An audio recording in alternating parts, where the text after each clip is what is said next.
this week's Sports Chat. Sports are kind of on the wane on the local front. Not a whole lot going on. We talked about the coaching situations last week. Jacksboro actually does have a new basketball coach in Jason Sweeney. Sweeney is a very successful coach at everything I've known him to try, so works well with the kids. They love him down at Jacksboro. I expect that to continue over into basketball season next year. Right. Like you said, he works well with the kids, so he's got things going there. Of course, we're still looking for volleyball, baseball, LaFollette Middle School's football coach. There's still lots of positions open. And that football coaching vacancy is kind of an urgent field, as is the volleyball. I believe they were already having trials for volleyball. I'm not sure who was running them. They were. Obviously, you've got the dead period coming up in a month, a little less than a month. Around the last week of June, the first week of July is the dead period for all sports. It's essentially time that families can go on vacation. You don't have to worry about practice, none of that. After that, practice will take off in earnest for the football. So LaFollette and the volleyball coach up here are going to have to be in place at some point before that dead period ends. Just have a shot at getting things organized and getting ready for fall. Right, and LaFollette has had some good momentum. They need to get on that and get a coach so that they don't lose what they built towards when Honeycutt was there. Now, I've not heard who's applied for it yet or not.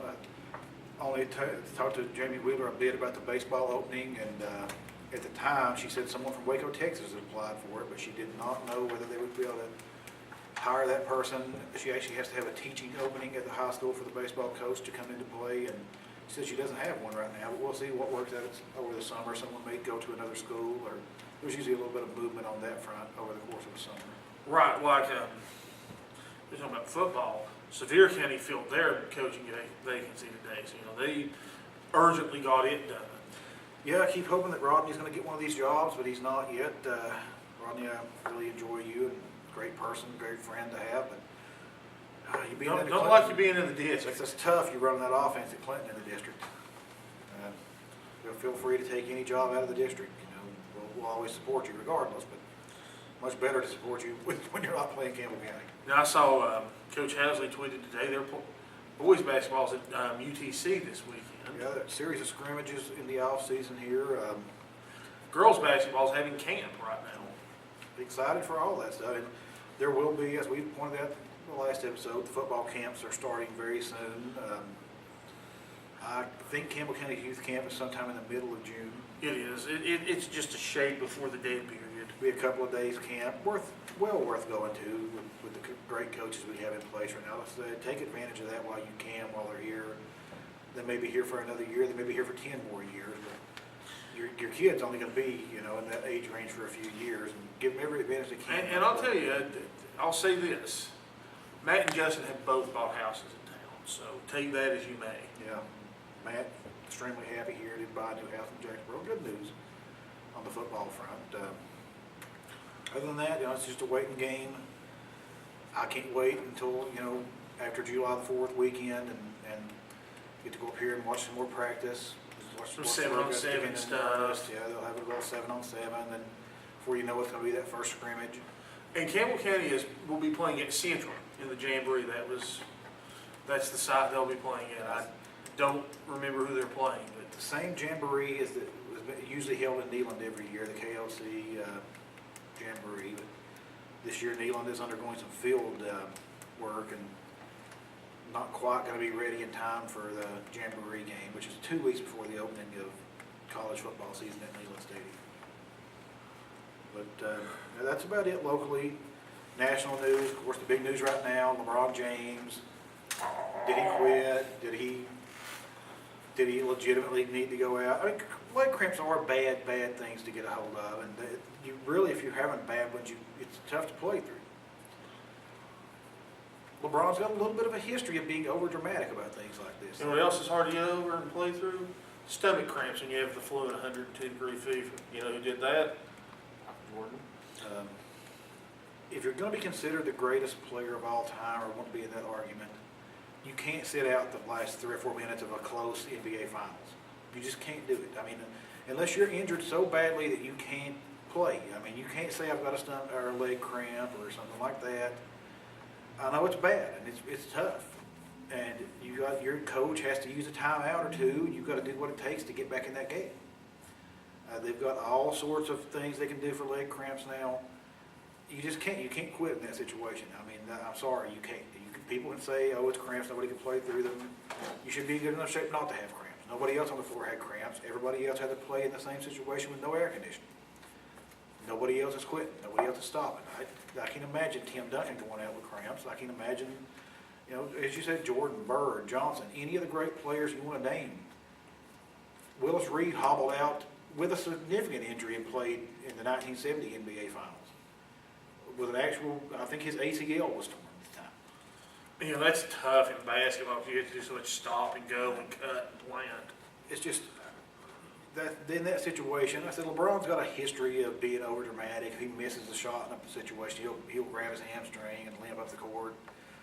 Comes back and he's fine within 30 seconds. The Spurs were rolling at that time too. The Spurs finished the game on a 31-9 run, and they were rolling and starting to put it on the heat a little bit. And LeBron just went to the bench. I mean, whether the cramps were legitimate or not, you've got to find a way to get back in the game if you want to be considered the greatest player in the history of the game. And that's what most people around LeBron say he's going to be considered as, or wants to be considered as. And you just can't quit. You can't do it. Right, and of course the other playoffs, the better playoffs in my opinion, the Stanley Cup playoff finals have started. It's the Kings and the Rangers. Personally, I'm pulling for the Rangers. They're both you're really good when you make it to the finals. Well, these teams were a little bit unexpectedly in the finals. I think the Kings are the third seed in the West. The Rangers are the second or third seed in the East. Most people thought it would be a Boston, probably Blackhawks rematch. I pretty much thought that at the first of the playoffs. But Kings are, of course, ahead 1-0. They won at New York. The West is a really good conference this year. I was pulling for Kings Rangers just to have two of the original teams against each other. You mean the Blackhawks and the Rangers? Yes, the Blackhawks Rangers. Our producer, director Chris may have come Maybe over throwing here. something at me. Throttled you or whipped you with his belt. Now, I like the way the Blackhawks play, but the Kings play a similar style, very good teams. It's extremely exciting. The game one went into overtime. The final game between the Kings and the Blackhawks went into overtime. There's nothing better than overtime hockey. I don't have a big rooting interest in the teams that are in it, and I didn't have a big. I would rather the Blackhawks have won, but I didn't have a huge rooting interest, so I was able to enjoy the games more than say Chris, who has a rooting. Those overtime games nearly killed him. I mean, we were watching Maleficent at the time, and he didn't like the movie very much because the Blackhawks had lost, and that's just the way it goes. I had some Tennessee losses affect me that way too, but it's very good hockey. I mean, it's hard to beat overtime hockey, and I expect the Kings are probably going to win the series because I think the West is just a better conference than the East. Just like it is in the NBA, the West seems to be the better conference. The Heat arguably are the best team in the league, and they are the best team in the league until the Spurs can beat them. But the West overall is a much better conference than the Eastern Conference. And arguably, the Kings knocked off the Kings of the Hill and the Blackhawks, so we'll see where that goes. It looks like every year that Boston looks like it may be the best team in the league, but Boston, of course, already got knocked out of the playoffs. And the Rangers looked like they were playing well, but could not hold on to that overtime game at home. And it's tough to lose. It's an interesting thing about it. The difference in the dichotomy, why it would have been better, in my opinion, with the Blackhawks playing, because Chicago fans love hockey. They love their teams. They love Blackhawks. They love the Blackhawks. Maybe not the White Sox so much, but they're very faithful to their teams. So are New York fans. I mean, there are a bunch of jackals in New York, and I can't stand the Yankees, but they're faithful. Los Angeles is more of a laissez-faire attitude. They don't care that much about their Right. teams. I mean, they had the Kings with Gretzky. It's pretty That much, was as good as it got in hockey. in Los Angeles, you're either the Lakers or you're a second-class citizen. I mean, their NFL team moved back to where it came from. They moved back to Oakland, one of the worst cities in the country. And that's not moving to Detroit. But they care about the Lakers and not much else. And they show up at halftime of the Lakers game. They get there so late because it's not fashionable to be that way. But I saw a story. The tickets are in high demand in New York and selling for just extremely high prices. They said it was cheaper to buy plane tickets and a hotel in Los Angeles, fly out from New York to LA, buy the tickets and go to the game than it was to go to the game in New York. So now that's impressive dedication. I mean, that's how high demand the tickets are for New York. It's the first Stanley Cup in 20 years, and they're really popular. LA, they don't care that much about sports, so plenty of Kings tickets available.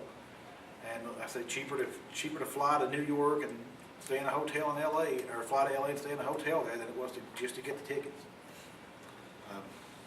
So that's dedication. Kudos to New York for that. You know, the rest of them, and don't care for any of your sporting teams. Same goes for Boston, or really LA too. So hopefully wish they all could lose, but they can't. Now, I've read an interesting little tidbit of news earlier today. Is the NFL has asked for bids for folks to host the draft in the future. And of course, your strong contenders are New York, LA, and Chicago, but Nashville's putting together a bid package. That would be interesting to see it in Nashville. The draft has become something I don't like that much anymore. I would much rather just watch the first 3 rounds on a Saturday and the rest of it on a Sunday. Now it starts on Thursday night, and you get 1 round, and another round or 2 on Friday, and then some more on Saturday. It's all about money, and the NFL is popular. They're trying to get as much as they can out of everybody they can while they're this popular. It would be interesting if it was in Nashville. I don't know if they'll be able to compete with the Big Three. The Big Three. They could probably put a more attractive or just as an attractive bid together, and it is a host city for the NFL anyway. Nashville's a large city. Nashville, the metro area is growing. It's on pace to get bigger than Memphis. A lot of entertainment attractions. I mean, and I know there's more in Chicago, LA, and New York, but there's no lack of entertainment attractions in Nashville. I mean, the big thing about the draft too is TV. That's all that the NFL really cares. If they can get a little extra money out of wherever, that's fine. They're in it for the TV ratings. I feel that it'll probably stay in New York because it's got an ESPN contract, and ESPN's in Connecticut, which is just across the river from New York City, basically. So I feel New York's probably got an advantage in that regard. A bunch of Jackal Philadelphia fans will show up, boo whoever they pick, wherever it's held at. So. Not unlike the Jets fans won't. And God forbid the Raiders fans that show up every draft. Yeah, there's always that segment. Dressed just like card-carrying members of the Legion of Doom. We are Raider fans. If you're still a Raiders fan, hats off to you, because you've pretty much been terrible since Marcus Allen left in many decades. They had the one run with John Gruden and Rich Gannon, but could not win the Super Bowl. And that was it for them for the last 30 years. Fans, this is a very short sports talk. There's not much in the way of sports to talk about. We will see you next time.